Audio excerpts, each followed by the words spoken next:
La Casa Blanca, la casa más famosa de América, está llena de historia.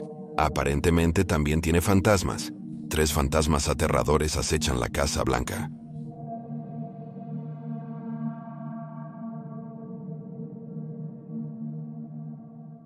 Número 3. Señor Burns. Según varios relatos, Harry Truman era un hombre honesto. Expropietario de tienda de ropa, fue impulsado a la fama como vicepresidente de Roosevelt. Luego fue empujado a la presidencia por Franklin D., el hijo de Roosevelt, muerte, en 1945.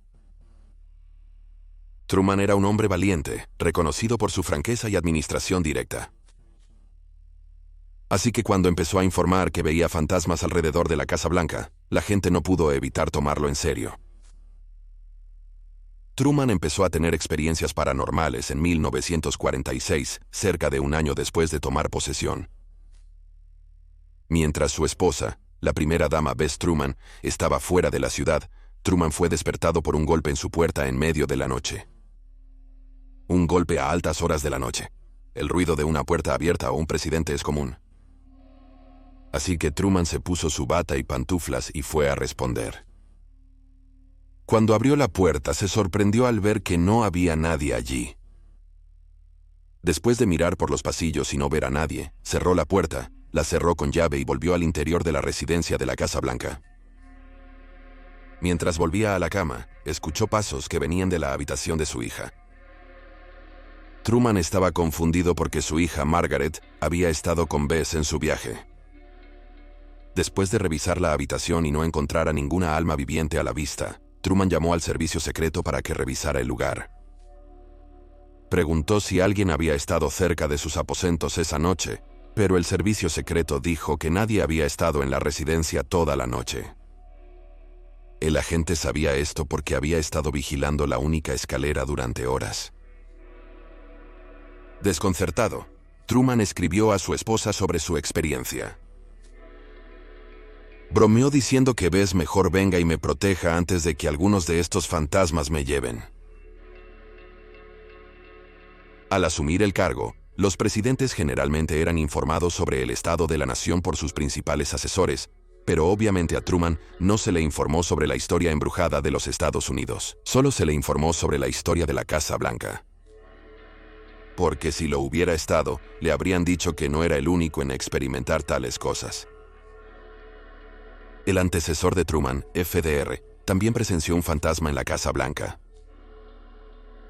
Según la costurera de mucho tiempo de la mansión, Lillian Parks, Roosevelt una vez escuchó una voz desencarnada que llamaba desde la sala oval amarilla: «Soy el señor Burns».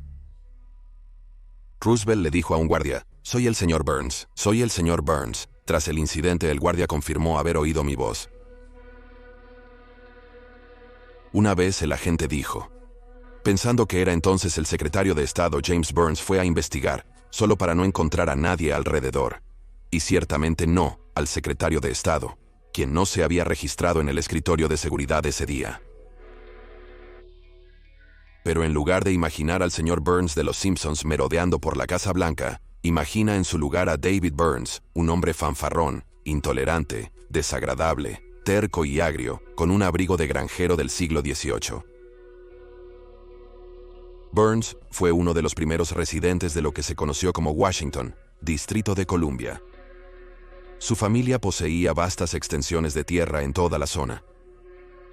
Así que cuando el gobierno de los EEUU, particularmente George Washington, le pidió que donara la superficie como fundamento para la nueva capital del país, el señor Burns amablemente le dijo a Washington que fuera a cortar un cerezo. De hecho, era ampliamente conocido por llevar a juicio a cualquiera que incluso pisara su tierra. Así que rápidamente rompió la oferta de Washington de $5,000 por acre, en el dinero de hoy, e insultó a la esposa del presidente, Marta por si acaso. Y desde entonces, Washington se puso a trabajar para intentar sacar a Burns de la zona. Amenazó con usar el dominio inminente para forzar a Burns a vender su terreno. Lo que Burns hizo lentamente, acre por acre, durante los próximos 10 años, volviéndose cada vez más amargado y resentido después de cada venta. Burns murió en 1799 en su granja al otro lado de la calle del monumento a Washington. Parece que llevó su odio hacia el gobierno y George Washington consigo a la vida después de la muerte y a los pasillos de la Casa Blanca. Aún así, el viejo David Burns no es el único espantoso fantasma en la mansión ejecutiva que ha aparecido durante el siglo XX. Otra presencia fantasmal se sintió años antes, en 1911. Pero este poltergeist no pertenecía a un hombre, pertenecía a un niño pequeño que estaba causando grandes problemas. Número 2. La cosa.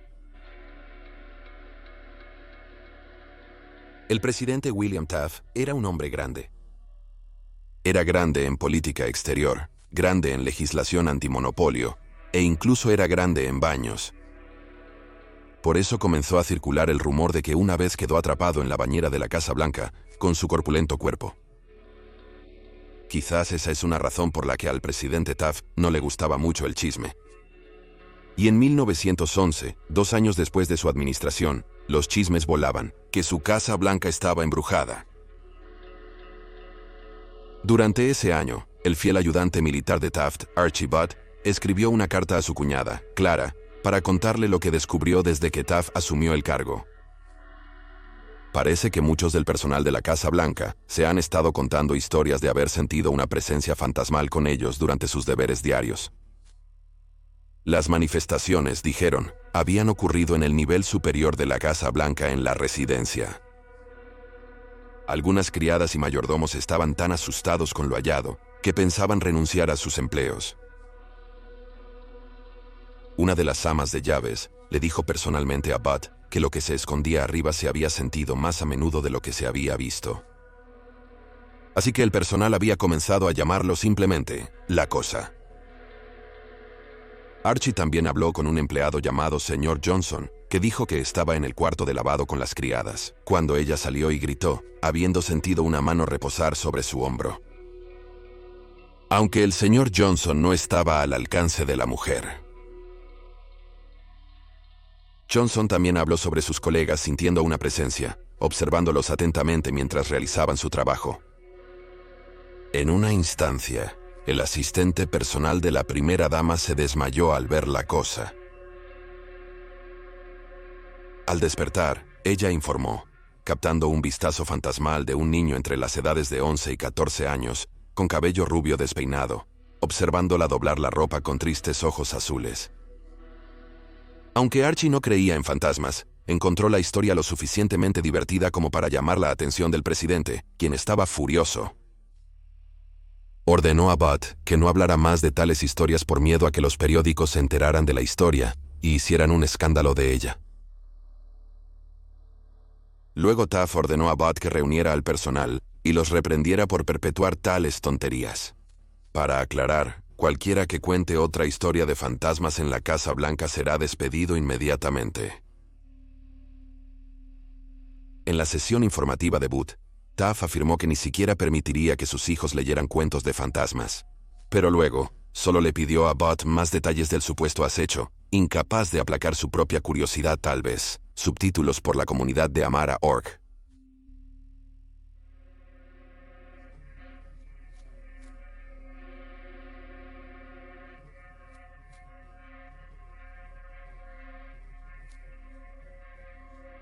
Subtítulos por la comunidad de Amara.org.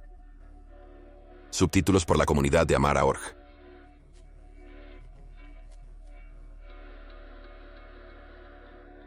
Subtítulos por la comunidad de Amara.org. Subtítulos por la comunidad de Amara.org. Subtítulos por la comunidad de Amara.org. Subtítulos por la comunidad de Amara.org. Subtítulos por la comunidad de Amara.org. Subtítulos de la comunidad Amara.org.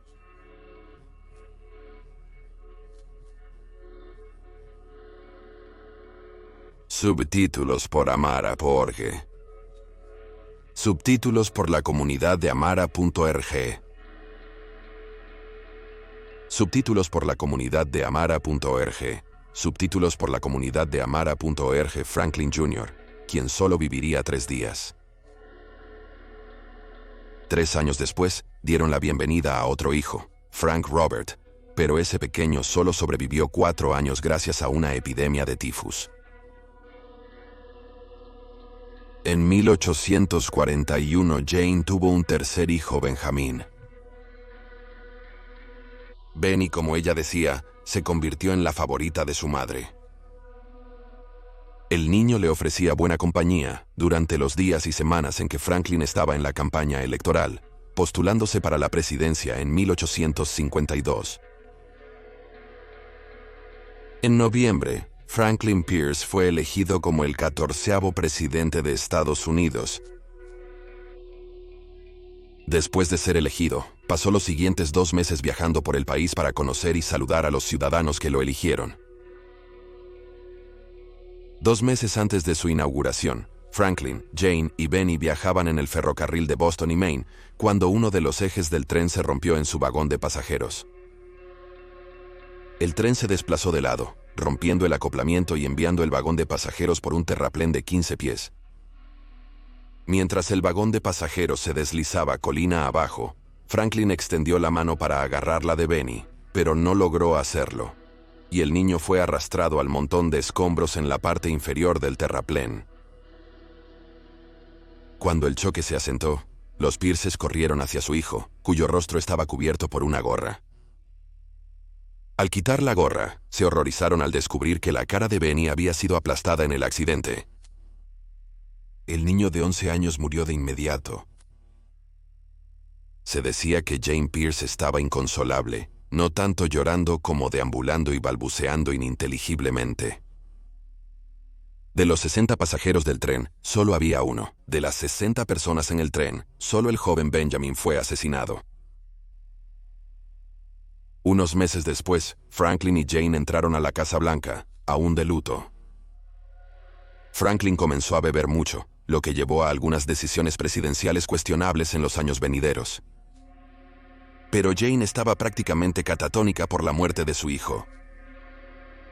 Empezó a vestirse de negro todo el tiempo y se encerró en su habitación sin querer salir, ni siquiera para comer.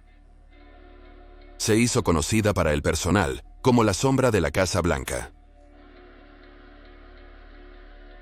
Ocasionalmente, Franklin intentaba hablar con ella, pero solo escuchaba las suaves melodías de música de piano triste a través de la puerta. Culpaba a su esposo por esto, y se culpaba a sí misma por casarse con él. Creía que su miseria y la muerte de sus 3 hijos era el castigo de Dios por ir en contra de los deseos de su padre.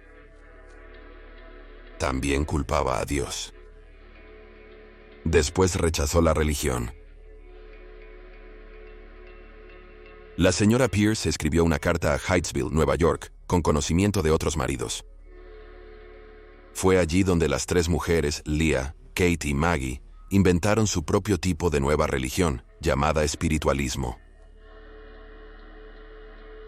Estas hermanas Fox estaban ganando fama. Eran conocidas por intentar comunicarse con espíritus de los muertos en reuniones en su granja. Casi inventaron la sesión espiritista como la conocemos.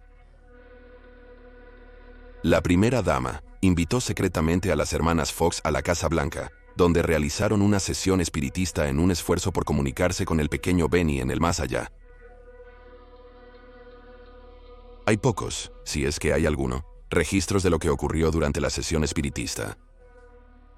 Todo lo que se sabe es que después, Jane Pierce envió una carta a su hermana en la que describía ver a Benjamin en sus sueños. Más tarde, el personal de la Casa Blanca informó que cuando pasaban por la habitación de la señora Pierce, la música del piano era menos un lamento y más una melodía alegre que acompañaba los sonidos de risas y risitas que venían desde dentro de la habitación, donde dijeron sonaba como si estuviera jugando con un niño. En 2020, la ex primera hija, Jenna Bush, informó su propio encuentro fantasmal, contándole a los entrevistadores que una vez ella y su hermana, Bárbara, fueron despertadas en plena noche por los sonidos de la música de piano que venían de la chimenea. Saltamos a las camas, afirmó ella. Estábamos aterradas. Es difícil culparlos. Muchas gracias por ver este video. Espero que lo hayas disfrutado. Esperamos que lo hayas encontrado interesante. Si te pareció interesante, suscríbete. Habrá un video semanal sobre lo paranormal. Si eres nuevo aquí, visita también nuestro otro canal, Criminally Listed. Contamos con más de 325 videos de historias de crímenes extraños y verdaderos. Puedes encontrarlo en youtube.com/Criminally Listed. También tenemos un podcast sobre casos sin resolver que finalmente se resolvieron, llamado Criminally Listed Presence into the Killing. Está en Stitcher, Spotify, Amazon Music y donde suelen estar los buenos podcasts. Pero eso es todo por hoy. Gracias de nuevo por mirar.